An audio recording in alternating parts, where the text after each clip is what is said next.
পৃথিবীর তৃতীয় পর্বতশৃঙ্গ আর সৌন্দর্য হয়তো প্রথম। কাঞ্চনজঙ্ঘা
আমাদের কিছু কলিগ অক্টোবর মাসের শেষের দিকে গিয়েছিল, তারা দেখতে পেয়েছিল এই কাঞ্চনজঙ্ঘা।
আমরা যাচ্ছি KZTNT স্টেটে।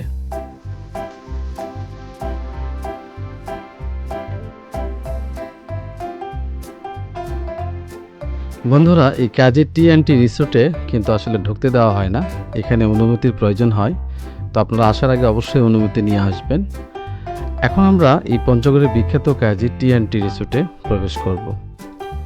তো আপনারা দেখতে পাচ্ছেন আমরা KZTNT রিসোর্টে প্রবেশ করেছি। এই KZT স্টেটের যাত্রা শুরু হয়েছিল সালে বাংলাদেশের উত্তর সীমান্তে এমন একটি ভূমিতে যেখানে এর আগে কখনোই চাষ হতো না, কোনো চাষই হতো না। স্থানটি ছিল সম্পূর্ণ ভার্জিন ল্যান্ড। মাটি, আবহাওয়া সবই পরীক্ষা করে তারপরে শুরু হয় চা রোপণের কাজ। সালের 6 আগস্ট প্রথম চারা গাঁথা হয় এই মাটিতে। সেখান থেকে উত্তরবঙ্গের চা শিল্পে এক নতুন অধ্যায়ের সূচনা।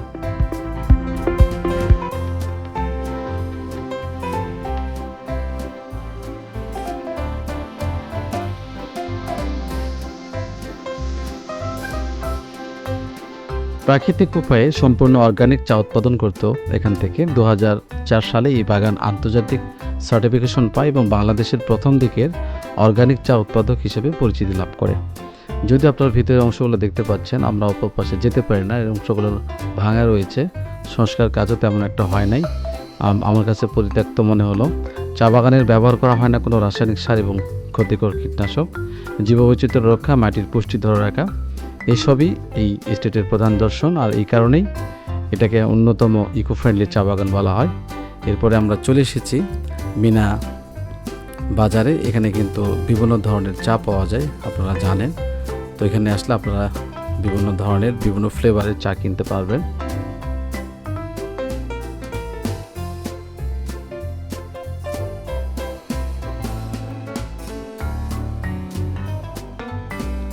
প্রিয় বন্ধুরা, কাজী টি&টি রিসোর্টের দর্শন শেষ করে আমরা রওনা দিয়েছি হোটেল বড়বিল্লা এবং কাঁচাপাতা চা হাউসে।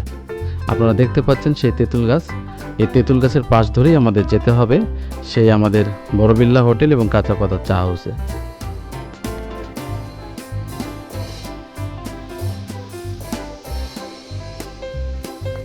আমরা চলে এসেছি হোটেল বড়বিল্লা অ্যান্ড কাঁচাপাতা চা হাউসে। এখানকার বিশেষ আকর্ষণ হলো কাঁচা পাতার সুস্বাদু চা। এক চুমুকেই নাকি মেলে সতেজতা, চা পাতার প্রকৃত সুবাস এবং উত্তরের শীতল হাওয়া। এখানে বসার জায়গাও রয়েছে, আপনারা এখানে খুব আরাম করে বসে চা খেতে পারবেন। এখানে দাঁড়িয়ে শুধু চায়ের স্বাদ নেওয়া নয়, প্রকৃতির সঙ্গে এক ছোট্ট সংযোগ অনুভব করা যায়। জায়গাটা বেশ পরিচ্ছন্ন, পরিষ্কার এবং সুন্দরও বটে। কাঁচা পাতা চা হাউস পঞ্চগড়ে চা প্রেমীদের জন্য এক ছোট্ট বিনোদন।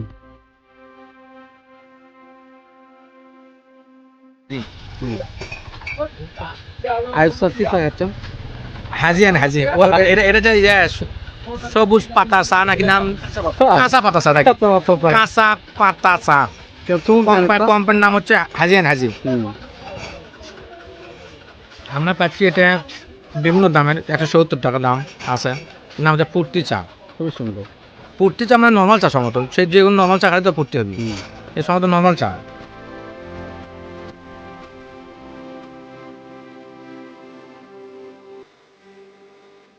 এখন আমরা যাচ্ছি হলুদ বাঁশ এবং মোটা বাঁশ দেখার জন্য। রাস্তার ধারে সবুজের ঢেউ, হালকা বাতাস, আর হঠাৎ চোখে পড়ে হলুদ বাঁশের উজ্জ্বল রং, যা যেন প্রকৃতির নিজস্ব এক নকশা। মোটা বাঁশের বিশাল কাঠামো কাছ থেকে দেখলে মনে হয় প্রকৃতি কখনো কখনো এতটাই শক্তিশালী আর রঙিন হতে পারে, যেন সে নিজেই গল্প বলছে।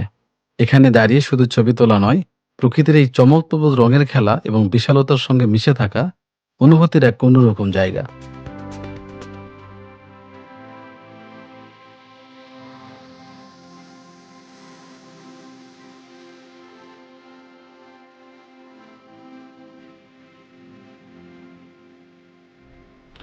প্রিয় বন্ধুরা, আমরা এখন চলে আসলাম মহানন্দা নদীর তীরে, বা সীমান্ত নদী বলতে পারেন। নদীর আজ ভরা জল নেই, শুধু পাথর আর খালি শূন্যতা। একেবারেই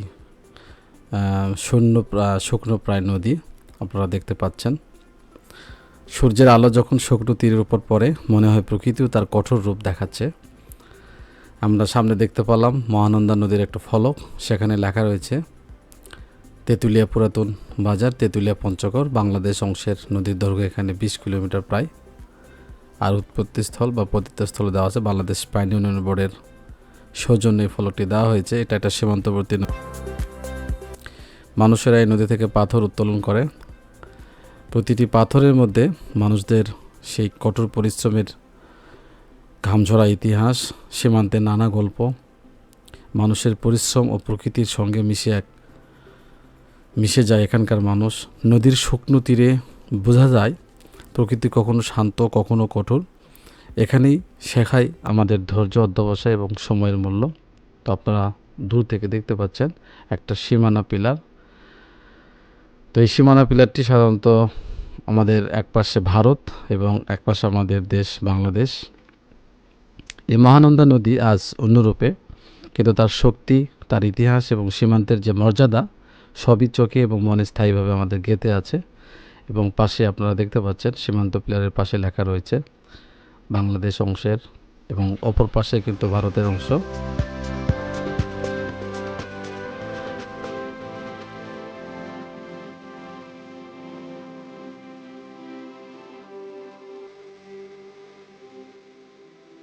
প্রিয় দর্শক, আপনারা যে ছেলেটিকে দেখতে পাচ্ছেন এই হচ্ছে আমাদের দীপ সাহা। তিনি মূলত আমাদের নিয়ে এসেছেন এই ট্যুরিজম প্যাকেজের মাধ্যমে। আমাদের এই প্যাকেজের মূল্য ছিল 1200 টাকা। তো সকালে আমাদের নাস্তা দিয়েছে অনেক ভালো মানের, দুপুরে খাবার ছিল এবং রাতেও আমাদের খাবার ছিল, রাতের খাবার ছিল। তো আমরা সবই কিন্তু এই তেঁতুলিয়ার যে বাংলা হোটেল রয়েছে, এই বাংলা হোটেলে সবকিছু প্যাকেজ করা ছিল। তো আমাদের আসলে খুব ভালো লেগেছে এবং ছেলেটা খুবই আন্তরিক ছিল। তো আপনারা তার মাধ্যমে ক্লাউড ভিস্তা ট্যুরিজমের মাধ্যমে আসতে পারবেন। সে সাধারণত বাংলাদেশের বিভিন্ন জেলায় এবং দর্শনীয় স্থানগুলোতে ভ্রমণ করে নিয়ে বেড়ায়। তার সাথে আপনারা যোগাযোগ করবেন ক্লাউড ভিস্তা ট্যুরিজম।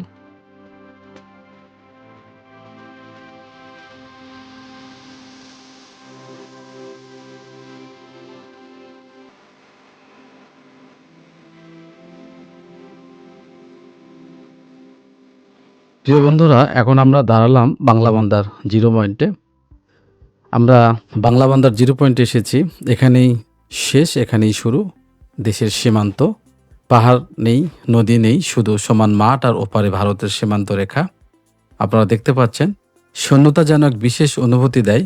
এখান থেকে বোঝা যায় প্রতিটি পদক্ষেপ, প্রতিটি দিক, দেশের মর্যাদা এখানে স্পষ্টভাবে অনুভূত হয়। বাতাসে হালকা নীরবতা, চারপাশে শান্তি। এখানে দাঁড়িয়ে শুধু চোখ নয়, মনও সীমান্তের সংজ্ঞা বুঝতে শুরু করে। বাংলা বান্দার জিরো পয়েন্ট একটি শূন্যবিন্দু, যেখানে প্রকৃতি যেমন সরল, তেমনি দেশের সীমান্তের গুরুত্ব স্পষ্ট ফুটে ওঠে। এখান থেকে অনুভব করা যায় দেশপ্রেম, সীমান্তের মর্যাদা এবং নিঃশব্দ শক্তি।